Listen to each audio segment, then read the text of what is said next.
So we're going to take a turn now toward. I'm sorry. Let me take a look. Actually, we're gonna invite Deborah Pontzer to the stage, president of Grow Rural Pennsylvania, and we have a little video as well about Energy Community Spotlight. My name is Deborah Pontzer, and I am the president of Grow Rural PA in central Pennsylvania. My mission is to help communities build capacity, to find the technical support they need, and to help them to develop the infrastructure that they need for their communities to be vital. We received a Department of Energy grant, which was the capacity building for repurposing energy assets.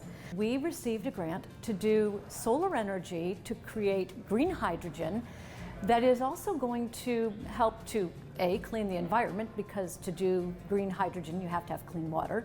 So we'll take some of that old acid mine and we'll try to clean that up.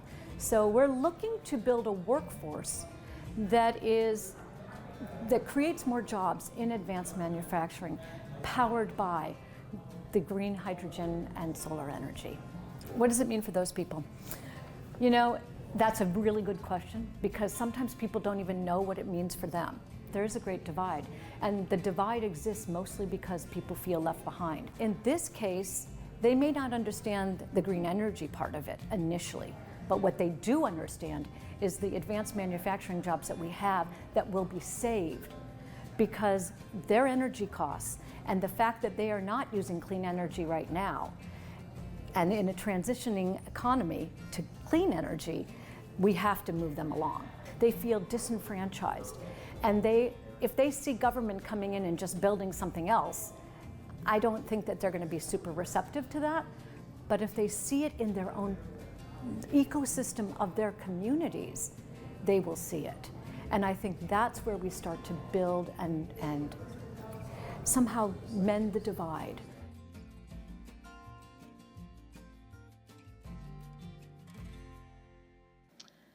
So full disclosure, I did not know that there was going to be a video. In fact, I only saw this video last night at 8 o'clock. So my apologies to you, because you may be hearing a whole lot of the same thing. But let's get started. Good morning. I'm Deborah Pontzer, and I'm the president of Grow Rural PA. And it is an honor to have been asked to speak to you on behalf of the Capacity Building and Repurposing Energy Assets Grant Program. And it is a testament to the fact that we are actually empowering energy communities that I am standing in front of you today. So let me tell you a little bit about who I am and Grow Rural PA. I met and married my husband in Washington, D.C., and when he finished law school in his 30s, we decided to move to his hometown, Ridgway, Pennsylvania, in the heart of the Pennsylvania wilds, north central Pennsylvania. And it was total culture shock. There was no NPR and AOL dial-up. But the transition was actually a lot better than I imagined, because I fell in love with a really beautiful part of the country. But I was working as a forensic accountant for one of the big six at the time, and in 1992, the notion of remote work was completely foreign. So I transferred my skills to higher education, first working to deliver post-secondary education in 2 rural counties, and then for the University of Pittsburgh in 8 rural counties. So in 2005, I was recruited by then Congressman John Peterson, a Republican, to join his staff as a workforce and economic development specialist, and this in spite of the fact that I was a Democrat. However, Congressman Peterson was committed to serving his constituents in a collaborative way, as am I, and when he retired, I stayed on with the current incumbent, Congressman Glenn Thompson, who had the same philosophy. But I was growing restless. I had spent 16 years working for Congress, helping communities and constituents, and constantly running up against the same barriers: lack of capacity. And then, in November of 2020, Tony Pippa of the Brookings Institution published a piece entitled "Reimagining Rural Policy and I had my aha moment. With 15 federal definitions for rural, 400 programs, and 13 different departments to navigate, it was no wonder that small communities felt like they were overwhelmed and couldn't compete. So I decided to move on in 2021, and I founded Grow Rural PA, a community-based nonprofit dedicated to building human capital and advocating for rural communities. And in 2024, the Grow Rural PA team was awarded the Capacity Building Grant by the Department of Energy. For those of you who are not familiar with this grant program, here's a really brief outline of the objectives of the program, of the grant. So the Capacity Building Grant is $100,000. So that's only, a few zeros compared to all the numbers you've heard before. And it was targeted specifically at historically dependent fossil fuel energy asset communities. And it had a four-pronged approach. First, to assist communities with technical capacity and expertise to prepare for the challenges associated with a changing energy economy. Second, it aimed to develop a plan to recruit and retain a skilled workforce. Next, to tackle the environmental impacts suffered in so many energy communities. And finally, to provide the Department of Energy with the data from each one of the projects. The funding opportunity was announced in August of 23, and in January of 24, the Office of Fossil Energy and Carbon Management announced the awards, 8 communities, and Grow PA was one of them. And we stretch from Alaska to Kentucky, Utah to Pennsylvania. And I would be remiss if I did not recognize my peers. In Alaska, the Alaska Municipal League is assessing the utility needs to repurpose the Healy 2 power plant. In Northwest Colorado, Energy Initiative is compiling a comprehensive community survey in order to formulate a strategy that aligns with community needs and its preferences. Floyd County, Kentucky, they are working on building a strategic economic diversification plan built on other investments.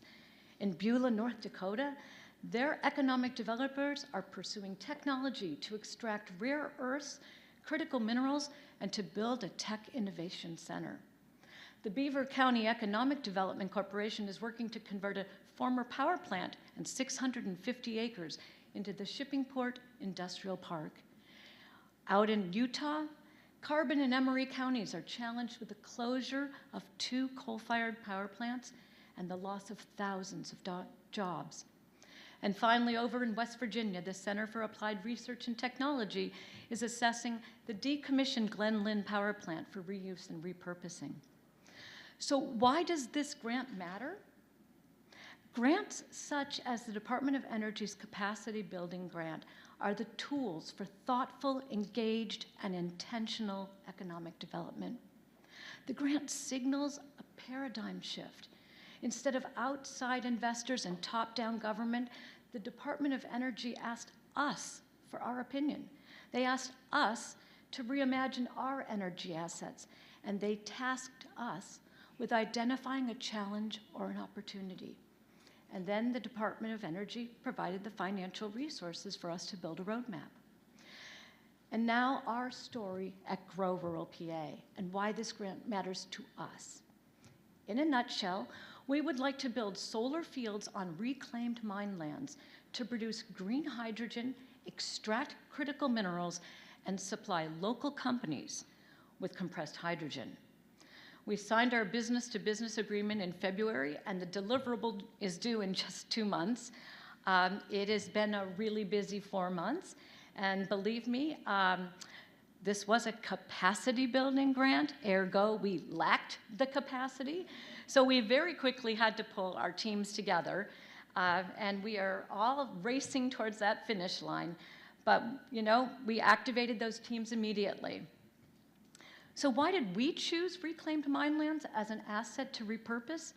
Well, Pennsylvania has the most abandoned mine land in the nation. So we chose a reclaimed mine land in the county that has the most in the state of Pennsylvania.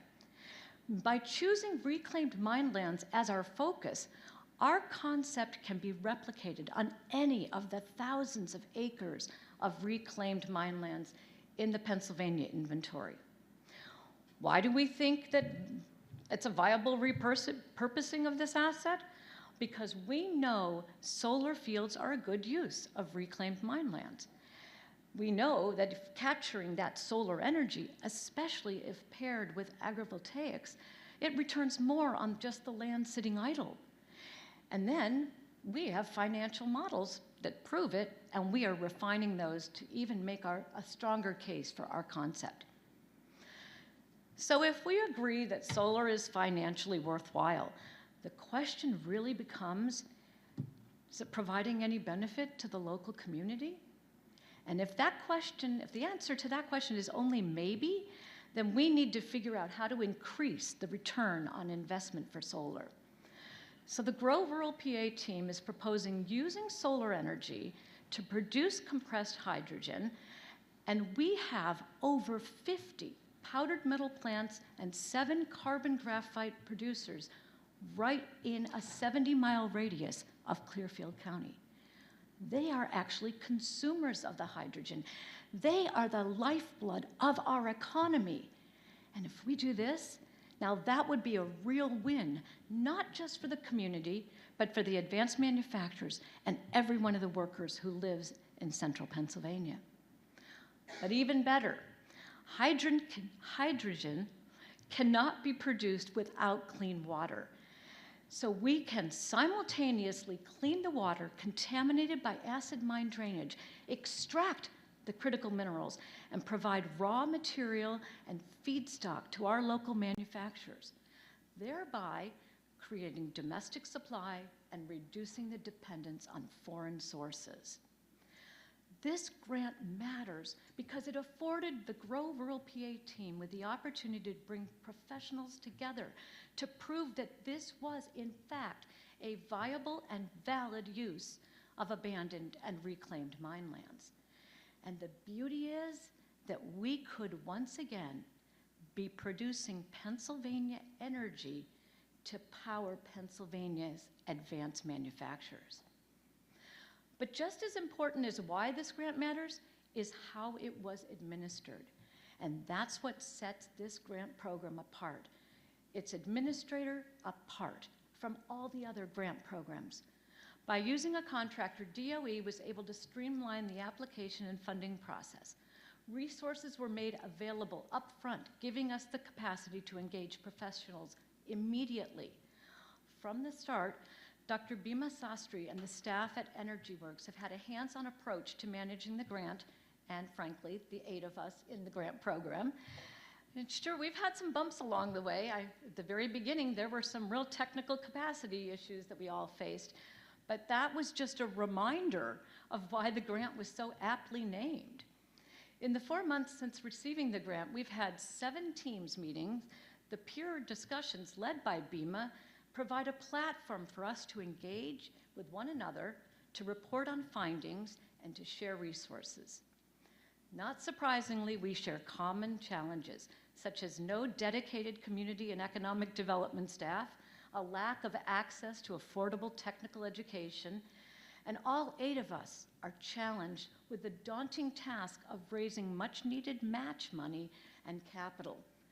But each of us has shared ideas on how to overcome these hurdles and where to find resources. Shepherded by Bhima, we have all taken a new tool or new contact away from each one of our meetings. What this grant proves is that given the resources to vision, that communities have options.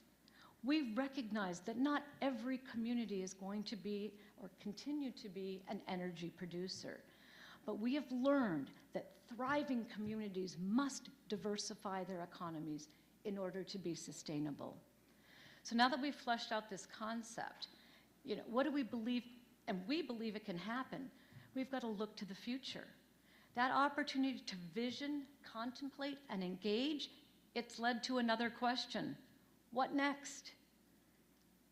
$100,000 doesn't go a long way. So how do we take these ambitious projects and plans and turn them into reality? If we believe Repurposing energy assets creates opportunities and a just energy transition for all Americans. And if we believe that re-engaging and revitalizing rural communities, rural energy communities, builds a pathway to sustainable, intentional economic development, then we need to engage the private sector, nurtured by the public sector, to invest in energy assets in historic energy communities. We need to build a workforce for the future, tapping into the expertise of those being phased out and re-equipping and redeploying them. We need a workforce that crosses the entire educational spectrum, from tech ed to higher ed, and also adopt as much technology that fosters innovation. We believe that the next critical step is a feasibility study, and the decision makers and policy makers are the ones that can make that happen. They can make it a reality, because we know money follows good ideas, and a feasibility study would take our concepts and projects to the next phase. And while we might believe it's viable, we need to prove it to investors, both in the public and the private sector. But without capacity, it doesn't matter. It doesn't matter how much funding and how many resources are thrown at a community. We must have the in-house capacity to understand the sources and uses of funds, to develop pro forma financials, and finally, to develop a go-to-market strategy. We need our state and federal partners to step up with the financial resources to fund feasibility studies for our projects in these historic energy communities. Pennsylvania has a wonderful opportunity to develop a small, community-driven, consumer-driven hydrogen hub in the middle of the state. This would be a great opportunity to prove that rural energy communities are no longer flyover country, but rather part of the solution for our growing energy demands. This is a chance to see small energy communities around the country as opportunity zones. And with the continued support of programs like the one BEMA has launched and nurtured, we have the opportunity to tap into federal resources that we've never had access to in the past. Now the opportunity to take energy assets that built America, that were economically depleted and left landscapes degraded. Now we can repurpose them and fuel reimagined, vibrant energy communities in the future. To reimagine and rebuild instead of giving in to frustration and giving up. I believe that this is possible. 30 years ago, my father-in-law's mantra was, "This used to be a nice town." Today, we have 30-year-olds with families hoping to stay in our community, saying, "This is a beautiful place with so much potential." They're asking, how do we foster development and create jobs while maintaining the character of our community? It has been an exciting program to be a part of this cohort. I live in a distressed region where many people feel left behind. Programs such as these are the real difference in people's lives. We can produce energy without destroying the environment, and we can create sustainable communities with good-paying jobs. And as apparently I said in the video, I truly believe that it's a strong economy that can bridge many divides. Thank you.